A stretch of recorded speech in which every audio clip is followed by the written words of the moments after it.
Bom dia a todos, bom dia a todas, bom dia para você que nos assiste pela Pop TV em Sobradinho e Porto Alegre ou nos escuta pela Cultural FM em Porto Alegre, não, no Rio Grande do Sul, em Santa Catarina e toda a região. Misturei todas as coisas aqui. Sejam todos muito bem-vindos e bem-vindas a mais um ICL Mercado Investimentos. Hoje, finalmente, eu vou pagar a dívida com vocês, vamos falar de IPCA, vamos entender o que pressionou o IPCA para baixo, na verdade, o que puxou o IPCA para baixo e o que ainda faz pressão no IPCA e por que a grande mídia, a gente viu em vários veículos hegemônicos, inclusive eu li várias notícias sobre isso e ontem me mandaram uma que não foge a essa regra, apesar da deflação, apesar de uma deflação ali no preço dos alimentos, estão falando que o IPCA não é para se comemorar, que tem outros pontos preocupantes. Então eu vou explicar por que estão falando isso também. Mas tem um outro assunto bem fresquinho que saiu hoje às 9 horas da manhã, que é a pesquisa Bloomberg, Atlas e Intel. Então a gente vai trazer também alguns aspectos econômicos e de certa forma políticos dessa pesquisa que saiu hoje de manhã, já que está tudo conectado. A gente não pode falar de economia, gente, sem falar de política e vice-versa também, porque as coisas elas estão interligadas. Não é à toa que se chama política fiscal, política monetária. A economia ela não é meramente técnica. Quem tenta falar isso, quem tenta empurrar isso para vocês, está tentando manipular a coisa, porque nada é meramente técnico. E até vejo aqui alguns comentários. Ah, Débora não está sendo imparcial. Gente, primeira aula de história do primeiro semestre a gente aprende que a imparcialidade não existe. A partir do momento que sou eu aqui contando uma notícia para vocês ou comentando uma notícia com vocês, tem toda a minha vivência por trás. Então não tem como tirar o interlocutor disso, não tem como tirar a vivência, não tem como tirar o ponto de vista. Se eu estou falando do meu ponto de vista, já não existe parcialidade. Isso vale para tudo, inclusive para quem se pinta de técnico. Ninguém é meramente técnico, sempre vai ter um viés. Você sempre vai fazer um recorte, você sempre vai partir de um ponto. E esse ponto pode ser o seu ponto de vista, né? O historiador lá no começo relatava o que estava acontecendo, meio que parecido com o que o jornalismo faz hoje. Então ele relatava o que estava acontecendo com o ponto de vista de quem estava escrevendo também. Então a gente precisa, né, tirar isso da cabeça, que existe imparcialidade, que as coisas são técnicas, porque nenhuma decisão de política monetária vai ser técnica, nenhuma decisão de política fiscal vai ser técnica, nenhuma decisão de política de combate inflacionário vai ser meramente técnica. As escolhas são sempre políticas, sempre vão ter viés e sempre vão ter um condutor. Mas agora, para não perder tempo, porque hoje eu tenho muita coisa para falar e eu pretendo cumprir com o cronograma, vamos passar rapidinho pela agenda, ver o que já saiu, o que ainda tem para sair hoje, porque hoje a agenda está mais cheia. Às 6 horas da manhã, na zona do euro, saiu o índice de sentimento econômico de agosto e no mesmo horário, também na zona do euro, saiu o índice de confiança do consumidor final de agosto. Agosto está chegando ao fim, finalmente, e agora a gente já começa a ter alguns dados finais desse mês. Às 8 horas da manhã aqui no Brasil saiu o IGPM, sondagem do comércio e dos serviços de agosto também. Dados todos da FGV que fecham aí essas sondagens. Então já teve sondagem da indústria, já teve sondagem do consumidor, agora sai do comércio e dos serviços para ver como é que está a confiança nesses setores. Será que o setor de serviços está confiante com o futuro? Será que ele está analisando a situação atual de uma forma positiva ou negativa? É isso que as sondagens trazem para a gente e um pouco do que a gente vai trazer, inclusive, na pesquisa Atlas, mas vendo da perspectiva do consumidor. Mas vamos passar para o próximo quadro aí para ver o que mais que a gente tem na agenda, porque 8h30 da manhã teve divulgação da ata da última reunião de política monetária e às 9h30 nos Estados Unidos saiu a segunda leitura do PIB do segundo trimestre e lá também saiu o PCI, aquele dado de índice de gastos com consumo pessoal e o seu núcleo. Só que aqui esse PCI ainda é o PCI trimestral, né? O índice de gastos com consumo pessoal é que é um nome muito grande, então a gente chama de PCI aqui. Mas esse índice de gastos com consumo, ele tem duas medições, a trimestral, que mede os 3 meses, e a mensal, que sai no dia seguinte. Normalmente, o Banco Central dos Estados Unidos gosta muito de olhar o mensal, né? O PCI mensal, o índice mensal aqui. Então deve mexer um pouco, já o trimestral deve mexer um pouco com os ânimos, já que está todo mundo esperando para ver se vai ter corte ou não da taxa de juros por lá. E esse índice é muito utilizado pelo Banco Central dos Estados Unidos para essa tomada de decisão. Então isso já começa a ganhar um peso hoje, mas amanhã a gente deve ter o maior peso aí da agenda também com esse dado. Lá nos Estados Unidos ainda saíram os dados de auxílio-desemprego ou pedidos de auxílio-desemprego até a semana do dia 23 de agosto. Esse dado também vem ganhando relevância para tentar acompanhar como é que está a evolução ou não do mercado de trabalho nos Estados Unidos, para ninguém ser pego de surpresa com o payroll. Mas vamos aí, que a gente ainda tem mais um quadro de agenda e é o último, porque às 14 horas aqui no Brasil sai o resultado primário do governo central. E às 19 horas, o Christopher Waller discursa no Clube Econômico de Miami. Então, falas de dirigentes do Banco Central, principalmente agora com toda essa tensão em relação ao Banco Central e o presidente Donald Trump, as falas ganham cada vez mais importância. Então, hoje uma agenda que tem indicadores importantes, tem IGPM, tem dados de sondagem, tem o PCI trimestral, mas a gente sabe que o noticiário econômico e os mercados estão reagindo muito ainda à treta do Fed com a Lisa Cook, do Trump com a Lisa Cook e com o Fed, no caso. Então, isso foi o condutor, inclusive, de ontem. A gente teve um dia aqui na nossa bolsa, vamos até colocar já o quadro, porque eu já vou emendar uma coisa na outra, já que eu estou falando do Banco Central dos Estados Unidos. Ontem a gente teve um dia mais positivo para a nossa bolsa, mas aqui eu vou explicar da onde veio, né, essa alta de 1,04%. Será que ela veio só, né, de ventos do exterior? Porque a gente vê aqui também que as bolsas em Nova York subiram. O que está conduzindo o mercado, já que ontem eu falei que teve uma ausência aí de indicadores, né, que tudo ficou meio que ali na esfera política dessa briga do Donald Trump com o Banco Central dos Estados Unidos. Então, como é que fica e por que as bolsas subiram ontem? Bom, no nosso caso, a gente teve um apoio bem grande da Petrobras, então o petróleo subiu, isso levou a Petrobras para o terreno positivo. Várias ações também acabaram subindo nessa esteira de expectativa de corte de juros lá nos Estados Unidos. Só que não só lá. A expectativa de corte de juros começou a rondar aqui também, pelo menos no fim do ano. Por quê? A expectativa de corte na nossa Selic era para ano que vem. Não esperava queda na Selic esse ano. Só que ontem saíram os dados do CAGED. Os dados do CAGED são ali os postos formais de trabalho, essa formação de emprego formalizado. E aí a gente teve uma decepção com o CAGED. O mercado de trabalho mostrou uma formação, né, uma criação de menos vagas do que o esperado. Então isso mostrou já uma certa fraqueza do mercado de trabalho. E isso começou a apoiar a ideia de que talvez possa ter corte de juros na Selic esse ano, ainda mais se os Estados Unidos cortarem em setembro a taxa deles. Isso deu um fôlego a mais, já que se você vai ter menos dinheiro na renda fixa, né, menos rendimento na renda fixa, pode sair um pouco desse recurso para tentar ganhar na renda variável. Então, isso estimula o apetite pelo risco, como a gente sempre fala.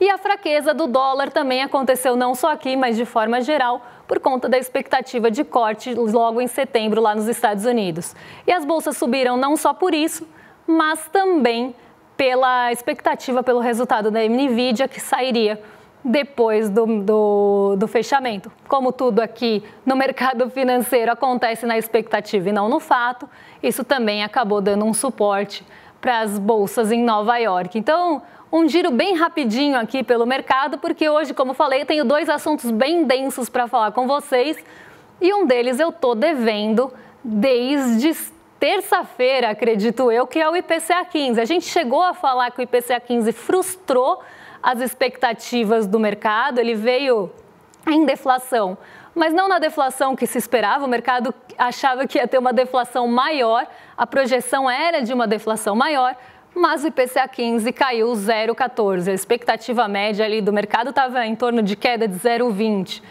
E o que puxou aqui, né, a queda da inflação ou a deflação no IPCA 15 de agosto, que é uma prévia da nossa inflação oficial, já que ela mede do dia 15 de um mês até o dia 15 de outro, por isso que chama IPCA 15. muito veio ali dos alimentos e da energia elétrica, mas eu já vou explicar para vocês por que é que a gente teve, né, inclusive toda uma fala da mídia hegemônica falando, por que é que traz maus sinais a queda. É tão estapafúrdio que eu até me perdi aqui no pensamento.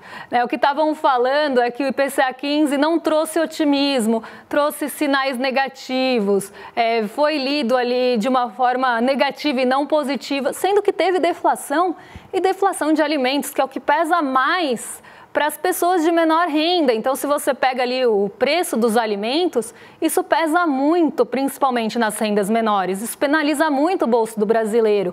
Então, era um motivo para se comemorar e as notícias estão falando que não deve se comemorar, que isso foi ruim, e aí eu já explico por quê. Em agosto, a gente teve uma queda de 0,14%. Em julho de 2025, então no mês anterior, o IPCA 15 tinha sido de 0,33%. Então, teve sim uma desaceleração bem importante de um mês para o outro. Em agosto de 2024, tinha tido uma alta de 0,19%. Então, também em comparação mês a mês aqui, né, mesmo mês do ano anterior, a gente tem uma queda de 0,19% para 0,14%. Então, também uma desaceleração importante. No acumulado do ano, IPCA 15, de janeiro a agosto, fica em 3,26% e no acumulado em 12 meses, de julho a agosto, em 4,95%. Vou trazer aquele quadro para vocês dos impactos da inflação, porque eu acho que ele é super importante para a gente entender como é que os grupos contribuem para a inflação e isso mostra como a inflação é ponderada, inclusive. Eu gosto muito desse quadro justamente por isso, porque a gente vê, né, dentro dele a ponderação e o peso de cada um dos grupos na composição final do IPCA. Porque senão vira aquela coisa, Débora, mas a minha cesta de compras é diferente, eu sinto a inflação de outra forma. E deve sentir mesmo, porque aqui a gente está falando de uma cesta nacional ponderada por pesos. Provavelmente o peso da alimentação pode não ser o mesmo na sua compra mensal, ali no seu orçamento mensal. Você pode ter um peso diferente dos alimentos em relação à sua renda. E por isso que é tão importante a gente ver a inflação por extrato de renda também. Mas mesmo assim, longe de ser individualizada. E nem tem que ser, porque a gente está falando de um indicador macroeconômico que pega todo o Brasil. Então tem itens na cesta que são regionais também e isso tudo tem seus pesos ponderados. E aqui isso fica bem evidente. Por exemplo, o grupo alimentação e bebidas teve queda de 0,53%. O impacto na inflação foi de menos 0,12%. Então, dos 0,53% aí de queda, 0,12% foi contribuição do alimentos e bebidas, que é um grupo bem importante que tem um peso grande na composição do IPCA. Quando a gente olha o grupo transportes, ele caiu 0,47%, quase ali, né? Não igual, mas numa magnitude até grande também. Mas olha quanto ele contribuiu para a queda, 0,1%. Então, a gente percebe aqui que os dois têm peso importante, mas muito provavelmente, aí vou pegar um outro exemplo melhor, aqui o vestuário. Esse é melhor ainda, porque subiu 0,17%. Qual foi a contribuição do vestuário no impacto final lá da inflação, na hora da gente chegar no 0,14% de queda? Foi aqui, 0,01%. Então, perto dos transportes e perto do grupo de alimentos, o vestuário tem um peso pequenininho, porque se espera que as pessoas vão gastar menos da renda mensal delas com roupa do que elas gastam com transporte e alimentação, que são itens mais básicos de primeira necessidade. Então isso mostra pra gente, eu gosto desse quadro justamente por isso, porque ele conta pra gente como é que é a ponderação do IPCA, pra gente não cair naquela cilada de falar a minha inflação é diferente. Claro que a sua inflação é diferente, porque o peso das coisas na sua renda também vai ser diferente. Então, você sente a inflação de outra forma. Pode ser que se você gasta mais da sua renda com alimentos, você sinta de uma forma. Se você gasta mais da sua renda com alimentos e transportes, você sente de outra forma. E aí depende também dos itens que você consome, que não necessariamente são os mesmos que estão aqui na cesta do IPCA. Já que a gente está falando de um índice amplo, né? Está no próprio nome. Índice de preços consumidor amplo. Ele é amplo e pega aí o país todo e itens do país todo. Eu acho que isso é muito importante da gente entender. Mas vamos seguir aqui para o próximo quadro, porque aí a gente consegue ver que itens do grupo alimentos que acabaram puxando essa queda do IPCA em agosto. Então, a gente vê uma contribuição do arroz, com queda de 3,12% e uma queda acumulada em 12 meses de quase 20% do preço do arroz. Então, o preço do arroz, mês após mês, aí vem deflacionando e isso já está com uma queda acumulada bem consolidada. Outro item que teve queda grande esse mês e que está com uma queda nos 12 meses bem alta é a batata inglesa, que caiu 18,77 e teve queda acumulada de quase 46%. A cebola, mesma coisa. O café começa a ter deflação, finalmente, depois de mostrar a deflação nos preços ao produtor, agora isso começa a aparecer nos preços ao consumidor também, queda de 1,47, mas o acumulado ainda está em 67%. Por quê? A gente teve vários meses de variação aí positiva, variação positiva que é aumento de preço, tá? Então você pega o preço no mês, pega o preço no outro e vê quanto variou. Se a variação foi um aumento de preço, a gente chama de variação positiva, embora o impacto no nosso bolso seja negativo. Mas a gente teve esse acúmulo, né, de altas sucessivas no preço do café. Então, por mais que ele comece a cair agora, o acumulado ainda está alto em 67%. As frutas também deram trégua. Tivemos queda nas carnes, nos leites e derivados.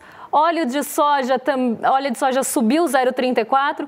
Aves e ovos, não sei se o Bad Dog está aí na nossa audiência, mas eu sei que ele adora a linha de aves e ovos, caiu 1,20 também, penalizou muito o bolso do brasileiro esse ano, por isso que está com uma alta acumulada de 10%, mas já começa a mostrar um alívio. E por que é que a gente vê esse alívio acontecendo no IPCA 15, principalmente nesses itens de alimentos? Várias questões de safra estão contribuindo com isso e questões climáticas também que deixam de acontecer. Então, aquele calor excessivo do começo do ano também começa a dar trégua, isso melhora a safra e melhora o preço dos alimentos. Mas como não poderia faltar, hoje o nosso departamento de memes acordou de bom humor e a gente está aqui falando da anatomia de uma queda, né, para a gente ver o que aconteceu com a queda do IPCA 15. E eu trouxe aqui o que vocês poderiam estar pensando que seria a anatomia de uma queda, que é a Sandra aí, que é a atriz que fez a anatomia de uma queda, feliz comprando hortaliças, que foi justamente o que aliviou o bolso do brasileiro. Não era dessa anatomia da queda que a gente está falando, tá? A gente está falando mesmo da queda dos itens do IPCA 15. Mas o departamento de memes hoje estava meio feliz e resolveu contribuir com o nosso programa. Mas vamos lá que ainda tem mais um... Nossa, estou até perdendo fogo. Tem mais um grupo para a gente mostrar para vocês, que é a energia, né? Os transportes e a energia elétrica principalmente, que eu queria falar agora.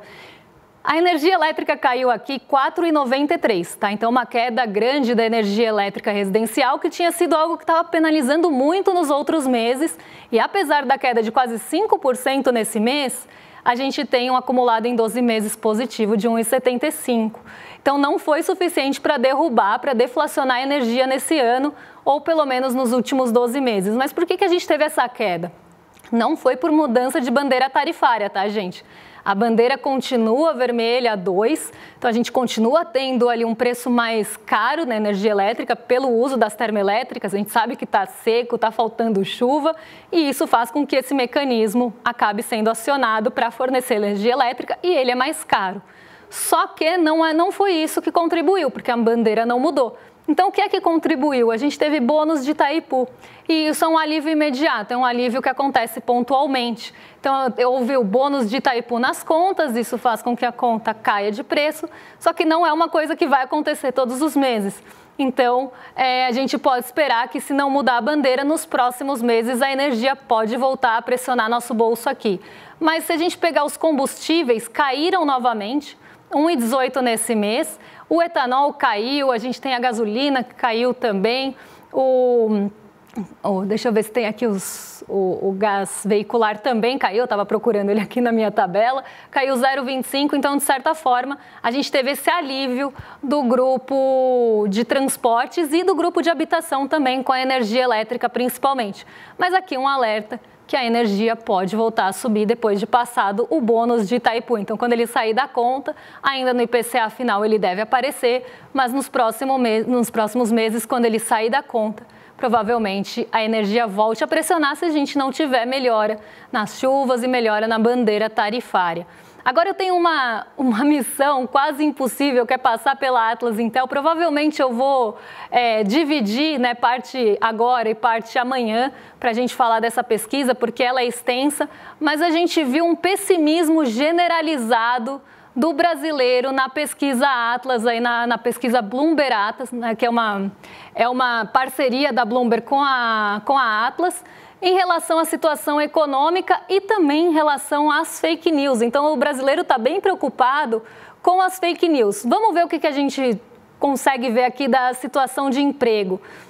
38% vem a situação atual do emprego como boa, mas 44%, mesmo a gente tendo um desemprego baixo e até atingindo patamares históricos de queda do desemprego, recordes de carteira assinada, tudo isso não melhora a percepção do brasileiro em relação ao emprego. E aqui eu vejo muito como não a avaliação do desemprego ou se está fácil ou não conseguir emprego, mas uma avaliação da qualidade do emprego. Talvez o brasileiro esteja empregado, mas não da forma que ele gostaria, não trabalhando as horas que ele gostaria, porque a gente tem ainda a subutilização do emprego, que caiu também, mas algo que acontece. Subutilização é quando o brasileiro trabalha ali, a pessoa está empregada, mas ela trabalha por menos horas do que ela gostaria. Então, isso pode ser uma avaliação negativa, ela pode estar avaliando o emprego também de forma negativa pela qualidade de renda e a qualidade desse emprego. Pode ser que ela não esteja no mercado formalizado e gostaria de estar. Então, tem uma série de fatores que podem trazer essa avaliação ruim do emprego, mesmo com o desemprego baixo, que eu acho que diz muito sobre a qualidade do emprego aqui no Brasil. Mas vamos continuar aqui com a nossa pesquisa.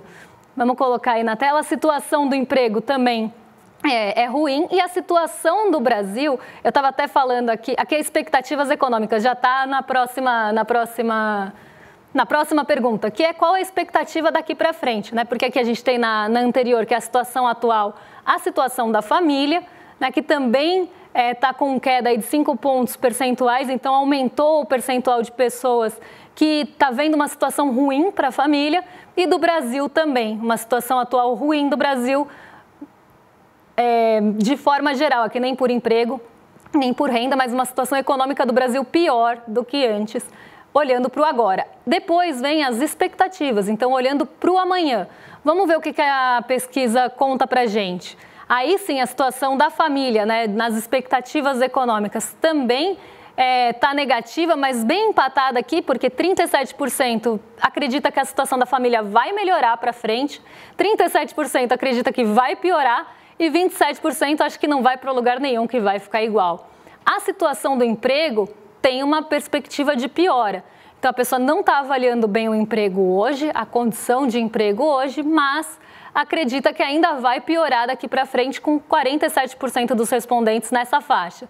E a situação do Brasil também aqui, mostrando que as pessoas acreditam que a situação econômica do Brasil vai piorar. Na maior parte dos respondentes, 49% acredita que vai piorar, 36% acredita que pode melhorar e 15% nem melhora nem piora, vai continuar igual. E aí tem uma outra pesquisa e uma outra pergunta que mostra sobre bens duráveis, e eu acho que essa é muito importante, porque a intenção de compra de bens duráveis precisa de algumas expectativas positivas. A pessoa precisa acreditar que a renda dela vai continuar boa, porque ninguém compra bem durável no Brasil à vista. Normalmente, se a pessoa vai comprar um bem durável, aí a gente pode pensar em geladeira, em fogão, em televisão, em carro, alguma coisa que seja durável mesmo, né? Que você vai ter por vários anos. Ninguém compra esses itens caros de uma vez no Brasil. E aí, 47,9% dos respondentes aqui espera menos compras de bens duráveis, não tem intenção de comprar mais bens duráveis, pelo contrário, tem intenção de comprar menos bens duráveis. Isso mostra uma fragilidade de expectativa na renda, no emprego, na condição de crédito, porque, como eu falei, ninguém compra à vista. Então, esse dado aqui eu acho que é super importante para a gente olhar, porque mostra que o brasileiro não está confiante para assumir uma dívida, pelo menos ali no mínimo de 12 meses, porque ele não tem confiança no emprego dele olhando para frente, ele não vai ter confiança na renda dele, que ele vai conseguir arcar com aquelas parcelas, ele pode achar que está mais difícil de conseguir crédito. Então, isso mostra, né, a perspectiva negativa para frente, né? Então a expectativa negativa mina essa intenção de bens duráveis. Era aqui que eu queria chegar. Se a pessoa olha para frente e não tem uma expectativa de melhora, ela vai falar, eu não vou assumir uma dívida. E mais, se ela olha uma taxa de juros a 15, aí que ela não vai assumir a dívida mesmo, porque se a taxa básica está 15, imagina para conseguir um crédito, quanto que vai estar. E imagina se ela vai conseguir o crédito, né? Porque ela pensa, se eu conseguir tá caro, mas pode ser que eu nem consiga o crédito para comprar aquele item. Então, tudo isso, né, acaba permeando a pesquisa, que vem lá das expectativas. Se a expectativa para o emprego não é boa, se a expectativa para a família não é boa, se a expectativa para a situação econômica não é boa, como é que eu vou assumir uma dívida nesse cenário? E aí, a gente vê isso batendo nos bens duráveis. Eu queria muito falar das fake news, porque o recorte das fake news dessa pesquisa é muito bom, mas eu vou deixar para amanhã, eu vou deixar vocês curiosos para a gente comentar essa pesquisa das fake news. Eu conto amanhã para vocês, mas ela é muito importante e tem recortes ali nas entrelinhas, quando a gente olha a demografia da pesquisa, que são incríveis para a gente analisar junto. Então, eu vou parar por aqui, porque o tempo do programa está acabando. Eu não ia conseguir fazer análise em 2 minutos, mas eu vou aproveitar esses 2 minutinhos para lembrar vocês que hoje, quinta-feira, dia 28, tem a aula magna inédita do ICL com o Daniel Ziblatt e participação do Eduardo Moreira também, que vão explicar, vão debater como a gente deve salvar as democracias, né? A gente vive num momento de muito autoritarismo, um momento da volta, inclusive, das atitudes mais imperialistas e imperialistas nesse sentido de autoritarismo, de tentar colocar as pessoas ali de forma submissa aos Estados Unidos, por exemplo. Esse crescimento, né, da extrema-direita e a tentativa da volta, inclusive, da extrema-direita e toda uma deturpação aí do conceito de democracia, se a gente for pensar, porque essas pessoas acham que estão defendendo a democracia lá no final, mas elas defendem tudo menos a democracia. Então, hoje a aula vai ser incrível, eu acho que é uma aula que tem tudo a ver com o momento que a gente está passando, né, e é um debate que a gente precisa fazer. E para você participar da aula, para vocês assistirem o debate, como é gratuito e a gente não vai cobrar nada aí para vocês assistirem, é uma aula aberta para todos, a gente só pede que vocês se inscrevam aqui em ICL Mercado, aqui ó, em iclmercado.com.br para garantir o ingresso e receber também a notificação que chegou o horário da aula, né? Porque às vezes a gente fica ali no dia a dia, vai perdendo o horário e nem vê que já são 8 horas, então vocês recebem a notificação avisando que chegou o horário da aula e o ingresso para a aula. Então aqui, iclmercado.com.br ou no link que está no cantinho, só apontar a câmera do celular que vocês já vão para a página e podem garantir o ingresso de vocês. Então, todos nós esperamos vocês lá para descobrir como é que a gente salva a democracia nesse momento tão difícil, com um professor de Harvard, né, que escreveu um livro sobre isso, e ele vai contar e debater com a gente, porque agorinha, vocês ficam com o Rolê ICL. Nossos vizinhos de cima já estão prontos para receber vocês, porque hoje tem William De Luca, Guga Noblar e Sarazar, hein? Já estou dando spoiler do rolê. Então, hoje é aquele trio que a gente adora.